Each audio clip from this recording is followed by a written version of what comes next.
Ok, hermanos, vamos a meditar un momento en la palabra de Dios. Estamos en un día donde a través de todo el mundo las iglesias de Cristo están celebrando la resurrección de Jesús, pero tristemente no se celebra como debería de celebrarse. ¿Cómo debería de celebrarse? Si celebramos que Jesús venció la muerte, que Jesús resucitó y que si estamos en Él somos más que vencedores, eso es verdad. Pero eso es parte de la verdad. Las implicaciones de la resurrección de Jesús abarcan mucho.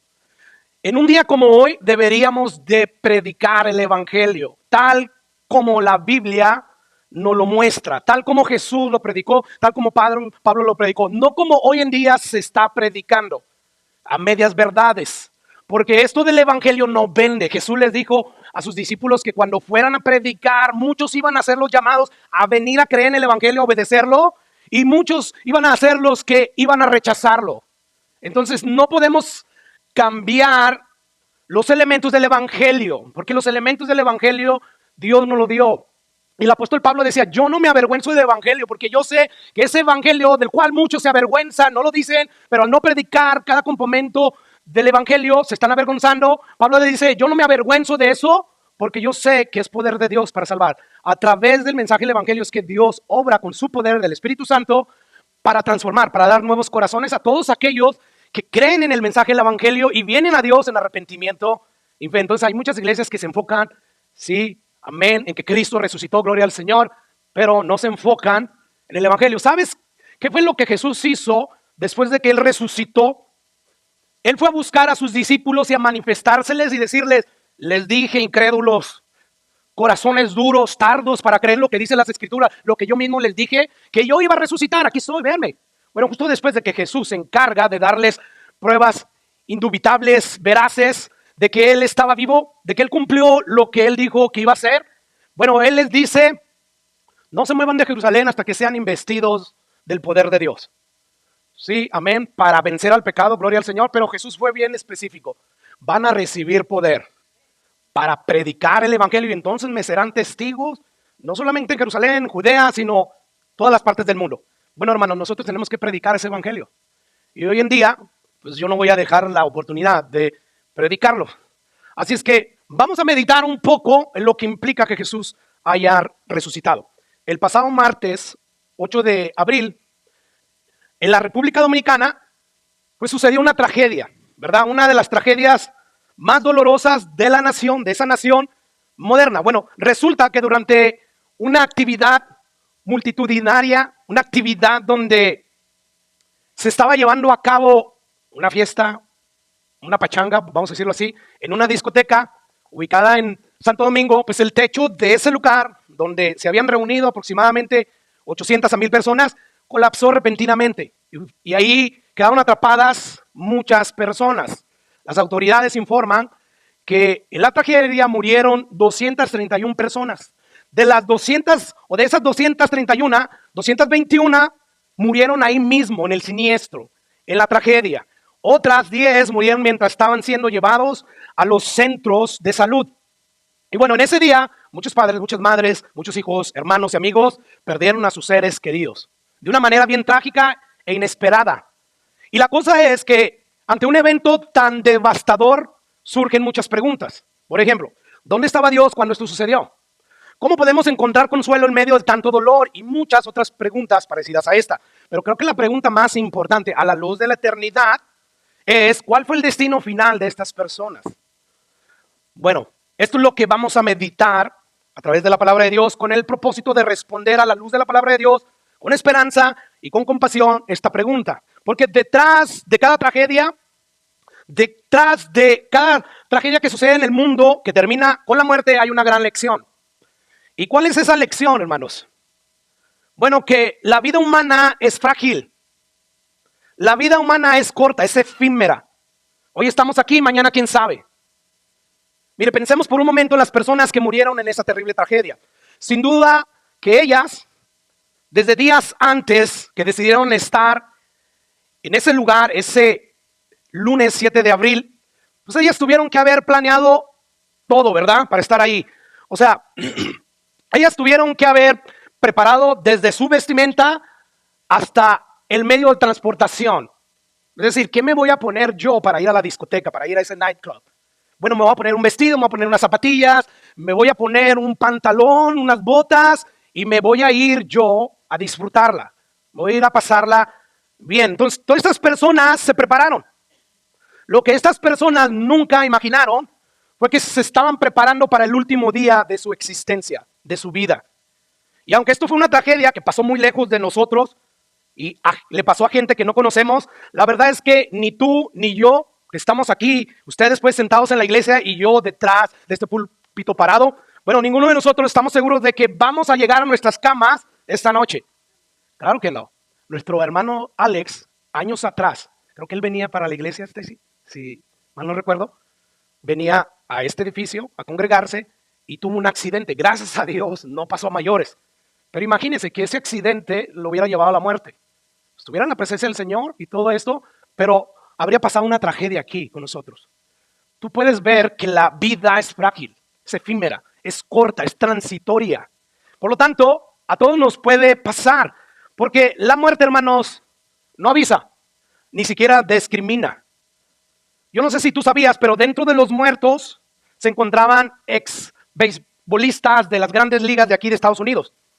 Estaba Octavio Dotel, que él jugó con los Mets, con los Yankees, entre otros equipos de la liga de aquí profesional de Estados Unidos. Estaba también Germán, que jugó para los Atléticos de Oakland y para los Rangers. Además, también encontré que se encontraba la gobernadora de la provincia de Montecristi, llamada Nelcy Cruz, y Cristian Tejada, director de la infraestructura urbana del Distrito Nacional, que es una división administrativa de la República Dominicana. Bueno, ambas figuras gubernamentales fallecieron en este siniestro. Esto nos enseña que la muerte no discrimina. La muerte, hermano, no respeta nacionalidades. Se reporta que al menos 25 ciudadanos de Venezuela estaban allí y murieron varios de esos 25 ciudadanos. Entre otros ciudadanos de otros países como Francia, Italia, Colombia, Costa Rica, Haití, Puerto Rico y Kenia también murieron. O sea, nos damos cuenta que la muerte no respeta nacionalidades, no respeta nivel socioeconómico, se lleva tanto al rico como al pobre, se lleva tanto al bebé como al mayor, al niño como al viejito. La muerte no discrimina, te puede llegar a ti en cualquier momento. Y la pregunta es, bíblicamente, ¿estás tú preparado para el último día de tu vida? Y note que dije bíblicamente, de acuerdo a lo que dice la Biblia, no de acuerdo a lo que tú crees, lo que tú piensas, lo que te enseñaron tus padres, lo que la iglesia moderna dice, sino bíblicamente, ¿estás listo para morir y estar en la presencia del Señor?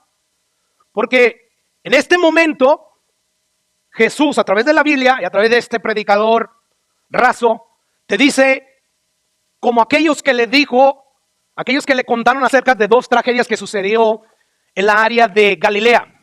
La primera tragedia, pues tenía que ver con unos galileos que fueron a sacrificar al templo, sacrificios a Dios, pero por orden de Pilato, ellos fueron acribillados, asesinados. Esa fue una tragedia. Y la segunda tenía que ver con 18 judíos, que yo no sé si estaban trabajando en una torre o simplemente iban de paso, pero esa torre se colapsó, al parecer la estaban construyendo y mientras ellos iban, esa torre colapsa. Y escuchan lo que Jesús dice en los versículos 2 y 3. Pregunta Jesús a esos que le están contando acerca de estas dos tragedias. ¿Creen ustedes que estos hombres murieron porque eran más malos que los demás habitantes de Galilea? ¿Creen ustedes que eso les pasó porque eran más malos que todos los habitantes de Jerusalén, como quizás algunos? Eso les pasa por mundanos, porque estaban en el nightclub. La paga del pecado es muerte. Tú y yo ya también merecemos la muerte. Y gracias a Dios, a su misericordia no nos ha matado. No pienses como estas personas que le están preguntando esto a Jesús. Escuchen lo que Jesús les responde. Les digo, no antes, si no se arrepienten, ustedes todos van a perecer igualmente. Es decir, si no se arrepienten, ustedes también morirán con ellos. Bueno, este pasaje nos enseña que Jesús en medio del dolor y la tragedia nos hace el llamado de venir a Él en arrepentimiento y fe. De lo contrario, vamos a perecer. Y la clase de perecimiento a la cual Jesús se refiere no habla a perecer físicamente, sino espiritualmente, donde según Jesús, esa muerte espiritual te lleva a estar en una eternidad alejado de Dios. Y recuerda, Dios es la fuente de todo lo bueno. Donde no está Dios, hay todo lo opuesto. Entonces, pastor, ¿qué tiene que ver esto con la resurrección?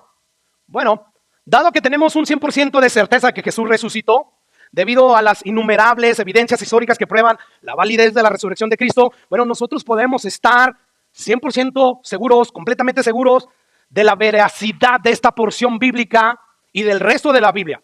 O sea, este pasaje que yo te acabo de leer acerca de lo que sucedió con estas personas que le preguntaron a Jesús acerca de aquellas personas que morían en estas tragedias y con lo que Jesús le responde.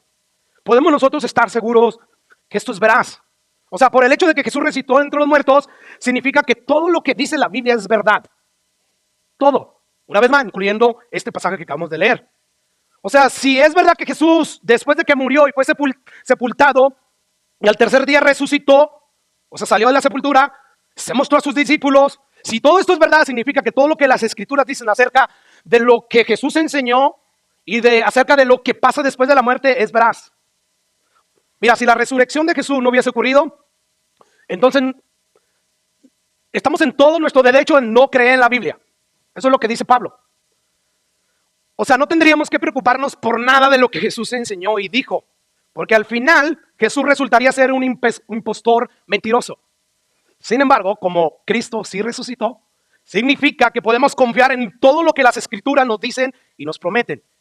Esto quiere decir que hoy, gracias a la resurrección de Jesucristo, es un hecho histórico y veraz. Bueno, gracias a que Él se levantó, nosotros tenemos la completa seguridad de que Jesús, todo aquello que advirtió y prometió, tarde o temprano se va a cumplir. Escucha lo que dice Pablo en su primera carta a los Corintios, capítulo 15. Porque primeramente les he enseñado lo que asimismo recibí, que Cristo murió por nuestros pecados. Escucha, ¿conforme qué? A las Escrituras. Y sigue diciendo el versículo 4, y que fue sepultado y que resucitó al tercer día. ¿Conforme a qué? Mire, en el Antiguo Testamento hay más de 300 profecías bien detalladas acerca, número 1, del nacimiento de Jesús, acerca de su vida, acerca de la muerte y acerca de su resurrección.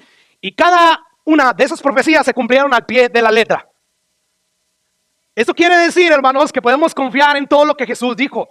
Jesús una y otra vez le decía a sus discípulos, no pongan la mirada a mí como que vengo como el Moisés que los va a libertar del imperio romano. No, yo vengo primeramente a dar mi vida en rescate por la de ustedes. Ellos creían que finalmente ese Mesías, ese ungido enviado por Dios, los iba a libertar del imperio romano. Y Jesús les empieza a decir, no, de hecho, yo voy a morir conforme lo que dice la Escritura de mí, conforme lo que dice Isaías, yo tengo que morir. Y varios de los discípulos, como Pedro, quisieron detenerlo y decirle, o sea, no, Jesús, que no te acontezca esa cosa.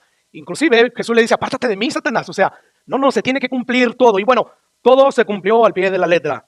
Y si esto es así, si ya Jesús enseñó que antes de morir, Él iba a morir, iba a ser sepultado y al tercer día resucitar, y esto sucedió así, y ahora nos dice, o nos da advertencia, nos da promesa, significa que también eso va a suceder. Y la pregunta del título de nuestra predicación es, dado que Jesús resucitó, ¿de qué podemos estar seguros? Bueno, hay un sinfín de cosas de las cuales podemos estar seguros, pero vamos a limitarnos solamente a dos de ellas. Que a mi parecer, de ellas se desprenden todas las demás que tienen que ver con la vida después de la muerte.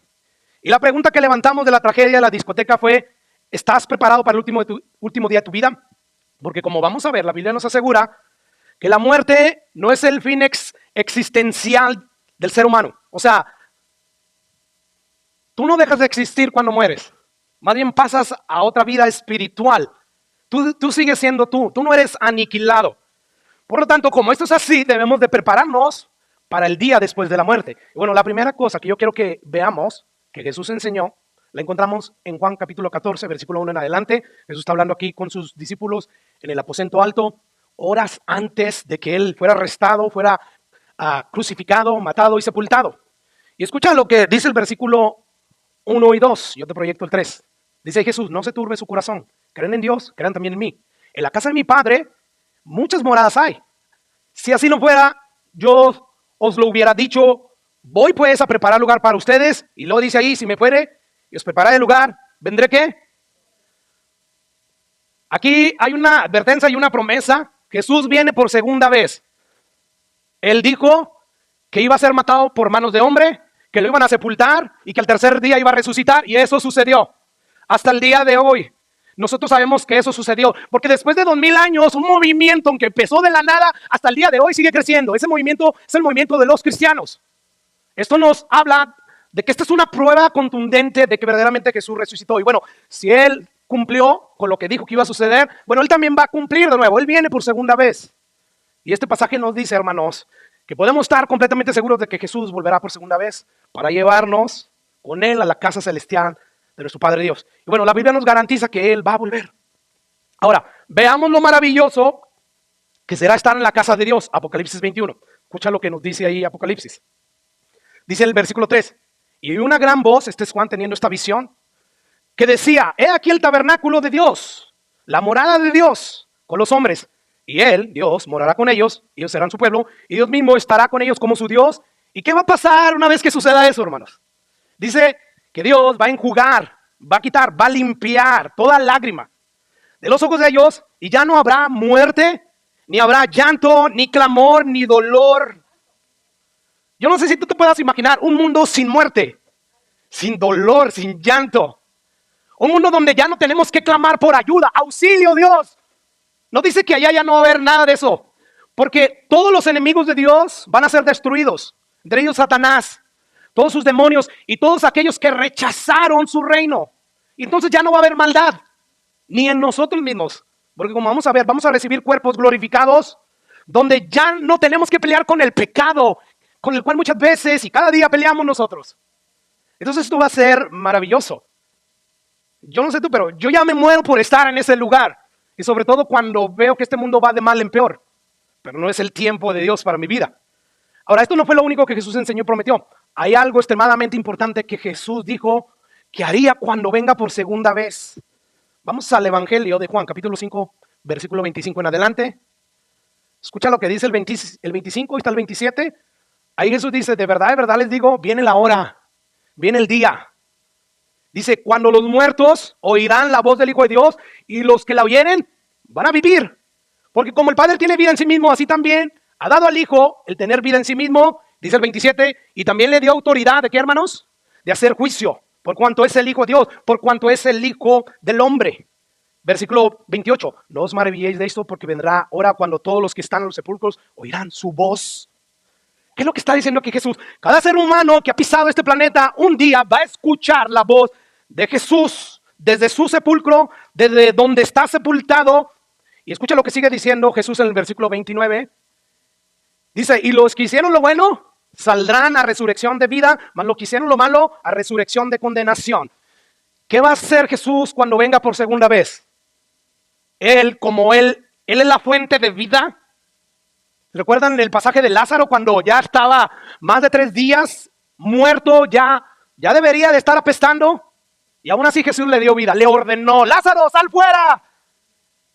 Nosotros no somos capaces ni de resucitar un asquelito, o sea, pero Jesús sí se le dio eso, Él tiene la autoridad. Bueno, viene un día donde Jesús viene por segunda vez, y en ese día, Él con esa voz genera vida. Le va a decir a todos los muertos, resuciten. Unos resucitarán para vida eterna, otros para condenación. ¿Qué está enseñando Jesús aquí? El Jesús bíblico, del cual muchas iglesias se han apartado. Predican verdades acerca de Jesús, pero no estas. Jesús, ¿sabes que para eso vino? Para dar su vida en rescate. Para eso vino principalmente. Y bueno, ¿qué está enseñando aquí Jesús? ¿Qué es? Bueno, lo que Jesús nos está enseñando aquí es que dado a que Él resucitó, eso prueba que Él es veraz y que todo lo que Él dice, advierte y promete va a suceder. Por lo tanto, debemos estar totalmente seguros del inevitable juicio de Dios. Porque así como Jesús dijo que iba a morir, iba a ser sepultado y resucitado, y eso sucedió, bueno, así mismo se van a cumplir todas estas cosas que estamos viendo, que Jesús enseñó, advirtió y prometió. Él va a resucitar a toda la humanidad que ha pisado este planeta, que la va a pisar para ser juzgados por Él. Y los que hicieron lo bueno saldrán en resurrección de vida, pero los que hicieron lo malo van a salir en resurrección de condenación. Al principio decíamos, ¿verdad?, que ante ese evento devastador que cobró la vida de muchas personas, surgían preguntas como, ¿dónde estaba Dios cuando esto sucedió? ¿Cómo podemos encontrar consuelo en medio de tanto dolor? Y preguntas como estas. Pero decíamos que la pregunta más importante que uno puede hacer ante una tragedia como esta es, ¿cuál fue el destino final de estas personas? Bueno, podríamos decir que el destino final de estas personas lo desconocemos, nadie sabemos, no somos Dios, ¿verdad? Sin embargo, lo que sí podemos decir con un 100% de certeza es que ellos van a ser resucitados un día para compadecer ante este juicio. Así que este pasaje nos enseña que la resurrección de Cristo nos asegura que el juicio de Dios es inminente y además inevitable. Jesús viene por segunda vez, ya no como un salvador, sino como un justiciero airado. Feliz día de resurrección. Jesús viene por segunda vez como un justiciero airado, listo para destruir a los injustos. Miren, la primera venida, Jesús fue objeto de burla, de escarnio. Isaías lo describió como el varón de dolores, experimentado en quebranto, como cordero al matadero, no abrió su boca. Él fue humillado. Él permitió que lo trataran como el peor de los criminales cuando era el perfecto y santo humano. O sea, la gente lo golpeó, lo esculpió, le metieron una corona de espina en su cabeza, le clavaron clavos en sus manos, sus pies, metieron una lanza en su costado, lo exhibieron desnudo públicamente como un objeto de burla. Sin embargo, la Biblia nos asegura que esto no será la última imagen que el mundo va a tener de Jesús. No, en su segunda venida, Él viene como un justiciero, con todo su poder. Escucha lo que dice Apocalipsis, porque ahí lo describe a Jesús. Apocalipsis 19:11. Dice Juan, entonces vi el cielo abierto y aquí un caballo blanco y el que lo montaba se llamaba Fiel y Verdadero. Escucha, este es el nombre de Jesús. Él es verdadero, en Él no hay mentira, en Él no hay exageración. Cada advertencia que Él hace no está exagerando, no está mintiendo. Él es el fiel y el verdadero. Y luego dice ahí que con justicia juzga y pelea. Ya no te imagines al Jesús manso que vino aquí a la tierra. No. Este ya es Jesús con todo el resplandor de su divinidad, de su ser, lo que Él es. Y dice Juan, sus ojos eran como llamas de fuego. Yo sé que esto no nos va a aterrar, pero si tú miras a una persona que tiene ojos como de llama de fuego, vas a decir, ¡ay, el diablo! A alguien sobrenatural te va a causar pavor, miedo. Y sigue diciendo, y había en su cabeza muchas diademas y tenía un nombre escrito que ninguno conocía sino él mismo.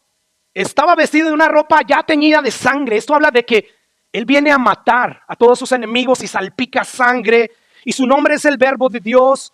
14, y los ejércitos celestiales vestidos de lino finísimo, blanco y limpio, le seguían en caballos blancos. Versículo 15, de su boca sale una espada aguda, dice Juan, para herir, para matar con ella a todas las naciones. Este ya no es el Jesús manso ni afeminado que pintan. No. Este es el Jesús, el varón de varones, el rey de reyes. Y viene para herir a las naciones y a regirlas con vara de hierro. Y Él pisa el lagar del vino del furor y de la ira de Dios. Él viene airado ya. El tiempo que Dios dio para que se arrepintieran todos aquellos que son sus enemigos se acabó. Ya no hay marcha atrás. Jesús hoy viene como un justiciero. Él está aquí ahorita como un salvador y Él te quiere salvar. Dice la Biblia que va a llegar un día en que toda rodilla se va a doblar ante Jesús y toda boca va a confesar que Él es el Señor.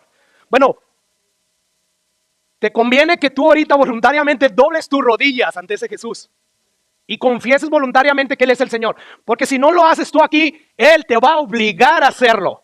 Y eso va a ser feo. Escucha ahora lo que dice el último versículo de este capítulo. Porque después de decir Juan que la bestia y el falso profeta fueron lanzados vivos dentro del lago de fuego que arde con azufre, dice el versículo 21. Dice, y los demás fueron muertos con la espada que salía de la boca del que montaba el caballo, y todas las aves se saciaron de la carne de ellos.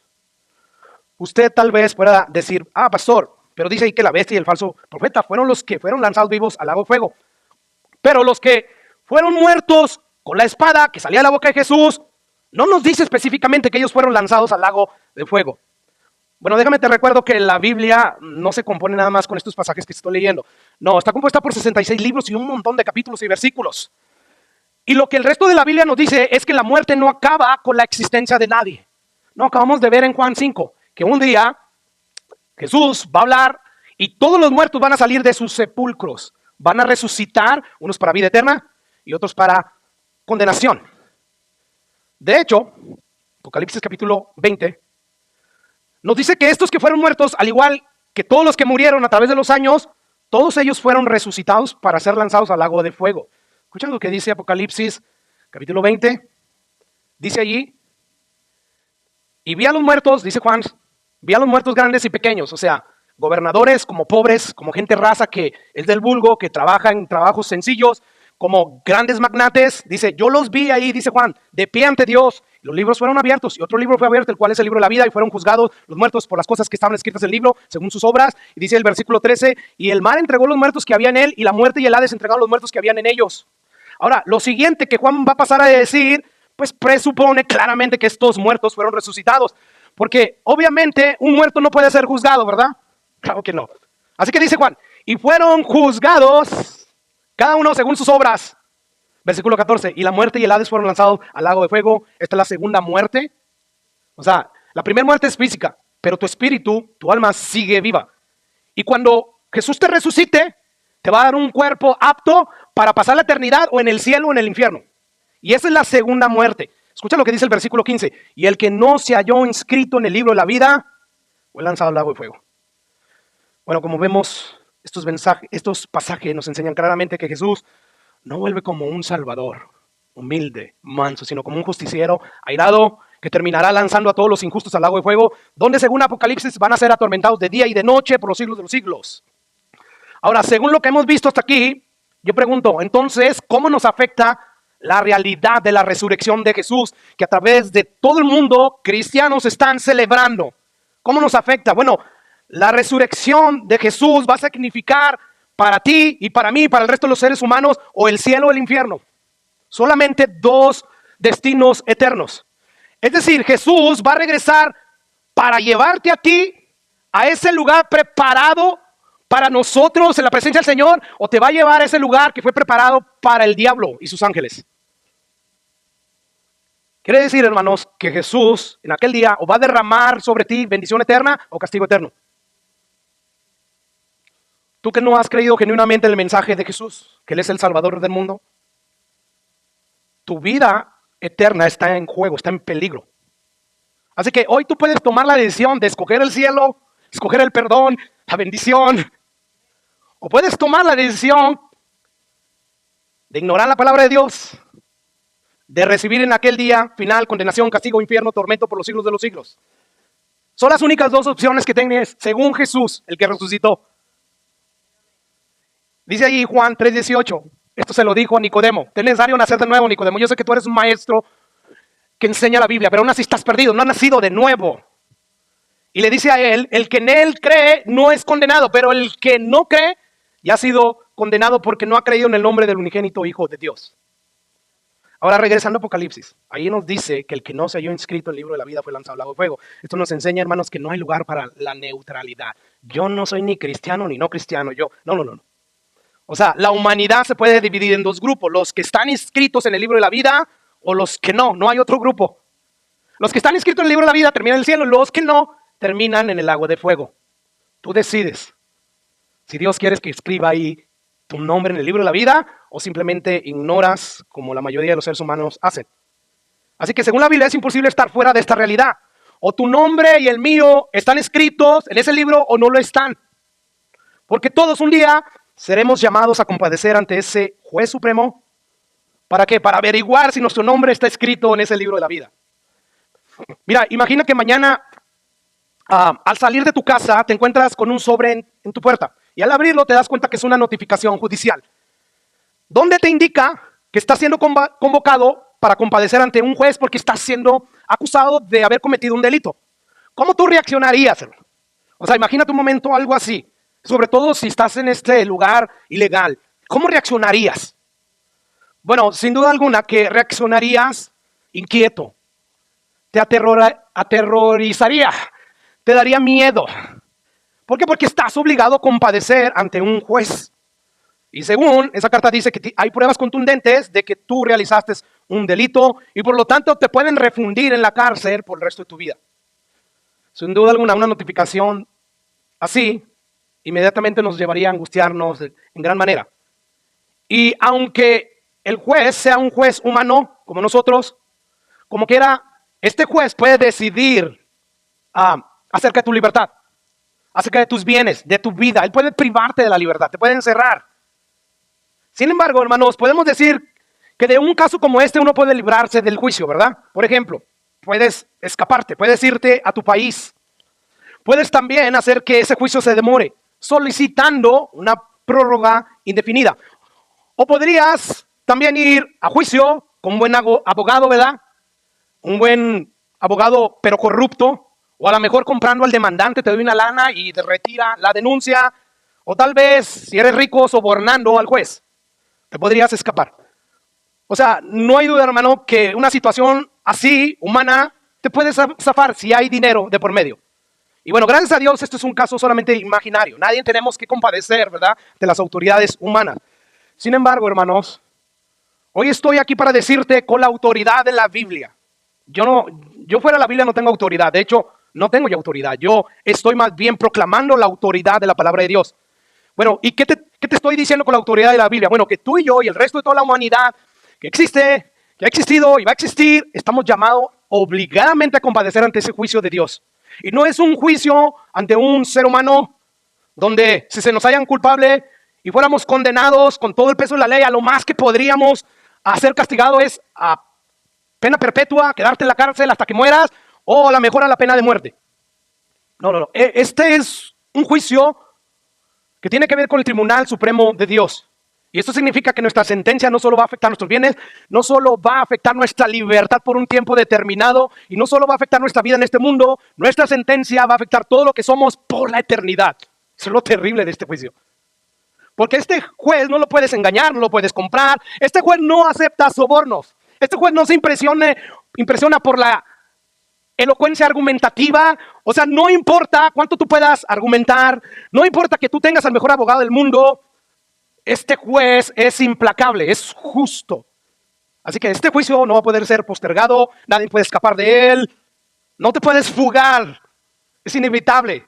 Tú y yo vamos a ser forzados a compadecer ante este tribunal y no hay absolutamente nada que podamos hacer para evitarlo.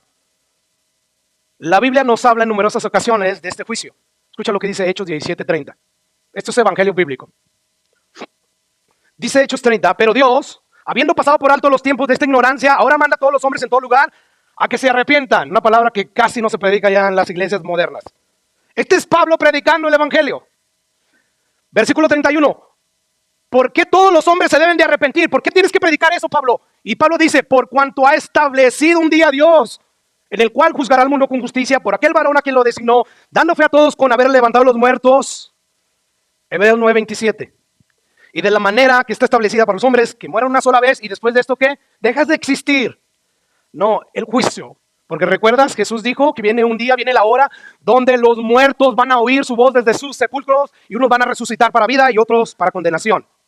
Así que estos pasajes nos dejan ver que hay una citación judicial que Dios ha emitido para toda la humanidad, y no hay nada que podamos hacer para evitarlo.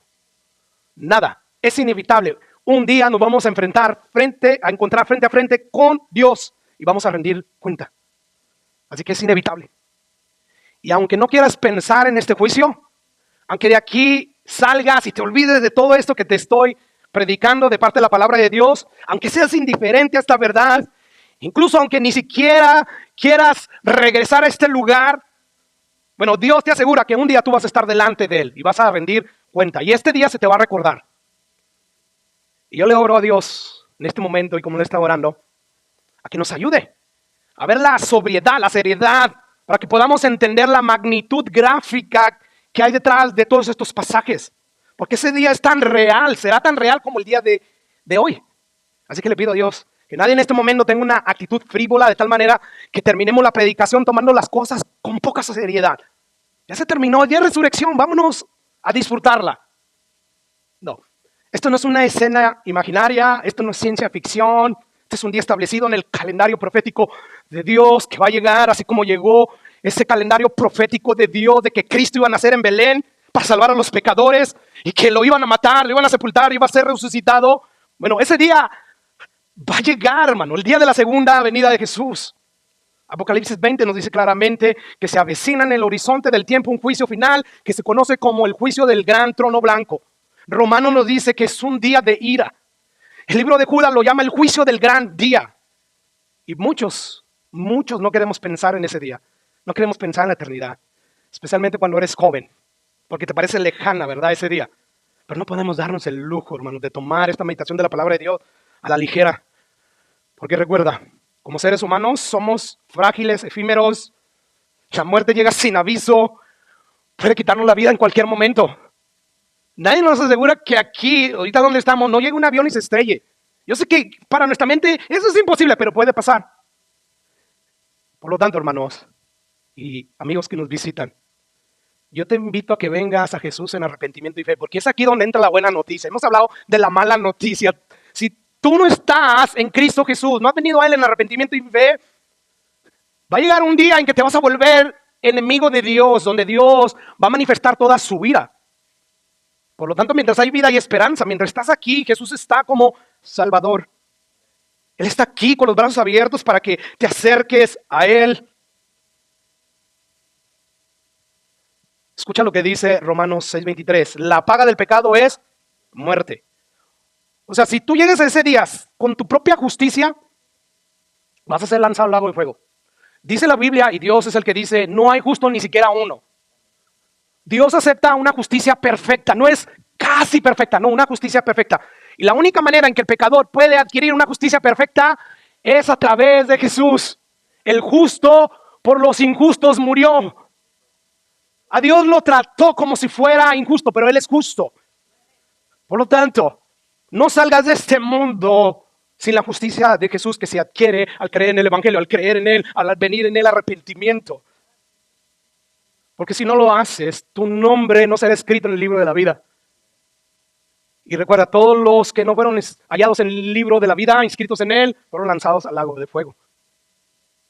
Eso quiere decir que o dejas que Jesús pague por tus pecados en la cruz del Calvario, o tú vas a pagar por tus pecados en el lago de fuego por los siglos de los siglos. Esa es la oferta que Dios te hace. ¿Quieres que yo pague por tus pecados a través del sacrificio de mi Hijo? Ven a mí en arrepentimiento y fe. Porque de lo contrario, tú vas a pagar por tus pecados. Escucha lo que dice Hebreos 10:12. Pero Cristo, habiendo ofrecido una vez y para siempre un solo sacrificio por los pecados, se ha sentado a la derecha de Dios. Y escucha lo siguiente: de ahí en adelante esperando a que sus enemigos sean puestos por estrado de sus pies. Entre ellos todos aquellos que rechazan a Jesús. Esperando el día de la segunda venida, donde se toque la trompeta, donde Jesús regrese con todo su ejército de ángeles con la espada de su boca para herir a las naciones. Jesús está ahí sentado esperando ese día. Pero lo que aquí nos importa es la buena noticia. Dice, porque con una sola ofrenda hizo perfecto para siempre a los santificados, a todos aquellos que se acercan a Dios a través de Jesús. Pues donde hay remisión de estos, dice el autor de Hebreos, no hay más ofrenda por el pecado. Por lo tanto, o pagas tú por tus pecados en el infierno, o dejas que Jesús pague por tus pecados en la cruz del Calvario. Según la Biblia, si tú llegas al juicio final presentándote con tu propia justicia y no con la de Cristo, tú vas a ser lanzado al lago de fuego. Hebreos 9:28, mi última cita. Así también Cristo fue ofrecido una sola vez para llevar a los pecados de muchos, para llevar los pecados de muchos. ¿Y qué dice? Aparecerá por segunda vez, pero sin relación con el pecado. Ya no viene a perdonar a los pecadores. Cuando ese día llegue y todavía tú quieras decir, perdóname Jesús, no, yo ya no vengo, se acabó el tiempo. Y viene ahí para salvar, ¿a quién? A que lo esperan. Yo te voy a pedir que inclines tu rostro y medites en la palabra de Dios. Quiera Dios darte fe para que tomes esto en serio. Porque si el día de hoy tú sales de este lugar y sufres una tragedia como la que pasó en Santo Domingo y mueres, lo que te espera es algo terrible. Y es por eso que Dios te da la oportunidad. He aquí el día de salvación. He aquí el tiempo. No digas mañana, el día de mañana no sabes si vas a estar aquí. El día de salvación es hoy aquí. Por lo tanto, si tú sientes que Dios te está hablando y no quieres hacer caso omiso de su palabra, quieres escucharlo, empieza a hablar con Él. Dice la Biblia que todo aquel que invocar el nombre del Señor será salvo. O sea, todo aquel que empiece a hablar con Dios a través de la oración será salvo. Empiézale a pedir perdón a Dios. Dile cosas como, Señor, reconozco que yo soy un pecador. Reconozco que merezco tu ira, que no merezco tu gracia. Cosas como esas, en tus propias palabras.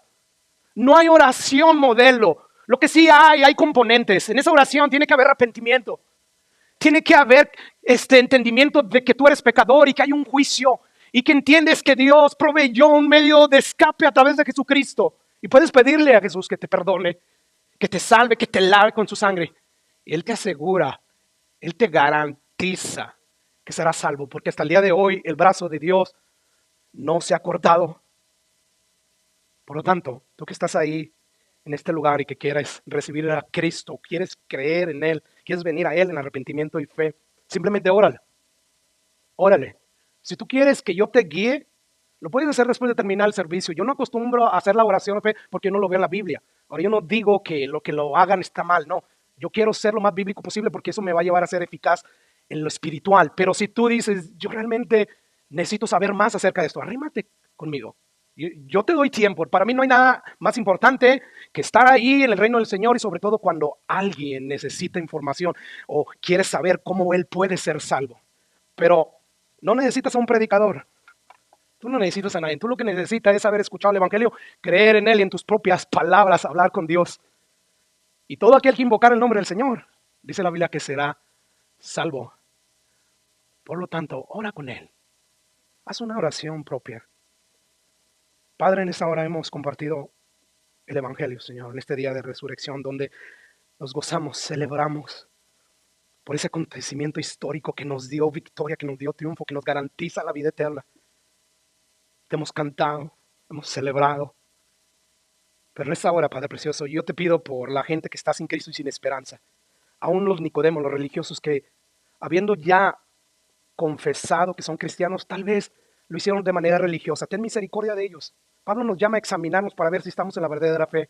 Jesús dijo que en aquel día muchos iban a ser los que iban a venir delante de él y decir, Señor, Señor, en tu nombre hicimos esto y aquello y lo otro. Y tú les vas a decir, ese tipo de personas que estuvo en la iglesia apartados de mí, hacedores de maldad, no los conozco. Yo te pido por ese tipo de personas también, que creen que son salvos y no lo son.